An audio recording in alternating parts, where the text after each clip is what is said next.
नहीं, देखिए, लगातार हम रोज़ इसके बारे में अपडेट लेते हैं कि कितनी सड़कें प्रदेश के अंदर बंद है, कितनी सड़कें प्रदेश के अंदर खुली है।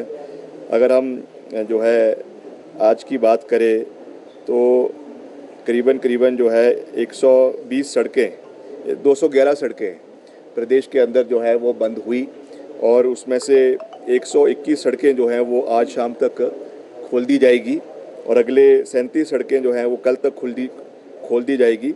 और उसमें हमारी मशीनें जो है वो डिप्लॉयड है, करीबन 560 मशीनरी, जिसमें हमारी 72 आपकी टिपर है, आपके 18 डोज़र्स है, रोबोज़ है, और हायर्ड मशीनरी भी है, जेसीबी, जिसमें हमारी डिपार्टमेंट की 119 है, और हायर्ड जो है वो जेसीबी 270 जेसीबीज़ हमने हायर करी हुई है। तो कुल मिला के 560 के करीब मशीनरी लगी हुई है। अभी मैंने कल भी एक इंस्टेंस देखा जहाँ पे कुछ जो हमारे बागवानों ने पद्दर क्षेत्र में मंडी में जो है वो गुस्से में आकर कुछ सब्जियां जो है वो कई नाले में फेंक दी।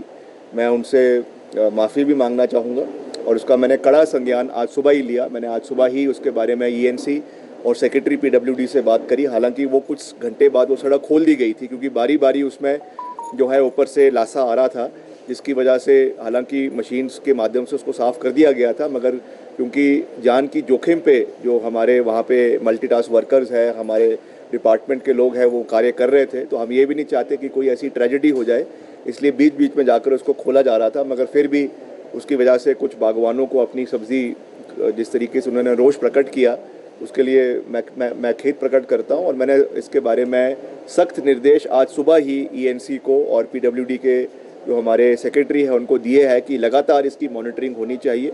मगर ये भी एक सच है कि इतना मशीन्स डिप्लॉय करने के बाद भी लगातार कई जगहों पे लाशें आते हैं, लगातार कई जगहों पे लैंडस्लाइड्स होती है, तो ना चाहते हुए भी सड़कें बंद हो जाती हैं। तो उनको हम थोड़े समय के लिए बंद करने के बाद, उनको बंद होने के बाद उनको खोलने का प्रयास किया जा रहा है। जैसा मैं कह रहा हूँ, लगातार हमने जो हमारा ऑनलाइन डैशबोर्ड है उसमें पूरे प्रदेश की रिपोर्ट्स हमको उसमें आ रही है, और कहाँ पर सड़कों को बंद है, कैसे उनको खोलना है, उसके लिए हमने उनको डेडलाइन दी हुई है कि 24 घंटे के अंदर अंदर हर हाल में सड़क मार्ग जो है वो खुलना चाहिए। किसी भी बागवान का, किसान का कोई सब्ज़ी है, फल आदि है, वो सड़ना नहीं चाहिए, ख़राब नहीं होना चाहिए, ये हमारी प्राथमिकता है।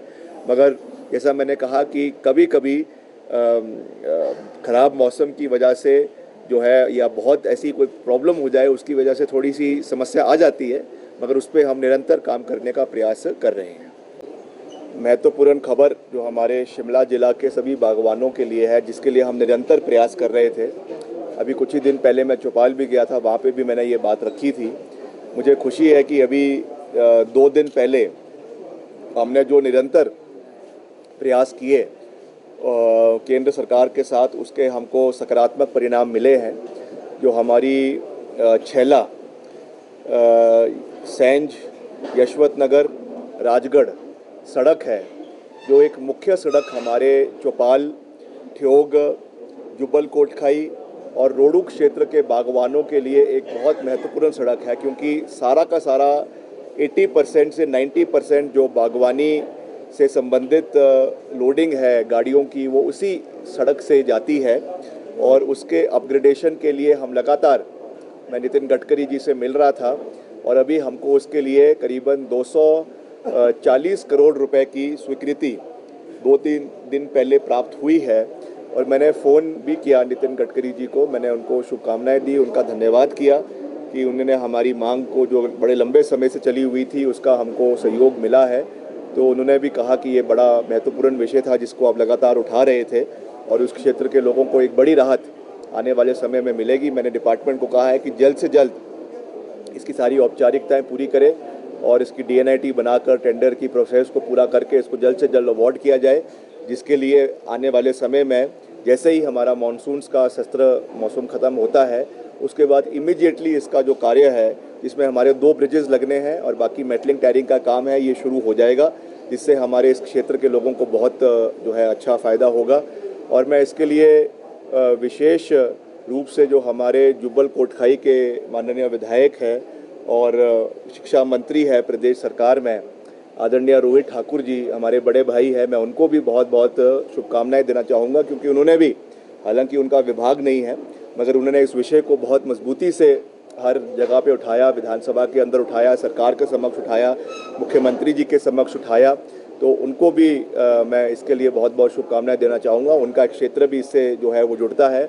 हमारे जो ठियोग के विधायक है आदरणीय कुलदीप राठौर जी, चौपाल से हमारे सभी साथी हैं और रोडू से हमारे विधायक है, सबके सहयोग इसमें रहा है, क्योंकि मिलकर, जैसा मैंने आपको कहा, कि करीबन 4 से 5 विधानसभा क्षेत्र को ये सड़क जो है वो लाभान्वित करेगी। तो इसके लिए मैं सभी क्षेत्र के लोगों को बहुत बहुत बधाई देता हूँ। और साथ ही हमारा जो मेरा गृह क्षेत्र है रामपुर बुशहर, वहाँ का जो ननखड़ी क्षेत्र है, हालांकि वहाँ के लिए हमको पहले उसमें काफ़ी सहयोग, करीबन 60 करोड़ रुपए का मिला, उसका कार्य चला हुआ है। कुछ उसमें पोर्शन बच गया था 16 किलोमीटर का। मैं पीछे जब गडकरी जी से मिला था, मैंने निवेदन किया उनसे कि ये छोटा सा काम छूट गया है, तो उन्होंने उसके लिए भी हमको मेरे विशेष निवेदन पर 35 करोड़ रुपए जो है सैंक्शन किए। उसका भी हमें स्वीकृति प्राप्त हो गई है, उसका भी प्रोसेस जल्दी शुरू हो जाएगा। वो भी हमारा सेब बहुल्य क्षेत्र है, कोटगढ़ का, टिक्कर खमाडी का, तो वहाँ पर भी ये एक बहुत बड़ा जो लंबे समय से मांग चल रही थी, उसका निवारण हमको मिला है। मैं जब भी कोई ऐसी बड़ी प्रोजेक्ट्स आते हैं, मैं हमेशा दलगत राजनीति से ऊपर उठकर हिमाचल प्रदेश के आवाज़ को, हिमाचल प्रदेश के विषयों को केंद्र में रखता हूं, और मुझे खुशी है कि इसका हमको सकारात्मक परिणाम समय समय पर मिलते रहते हैं।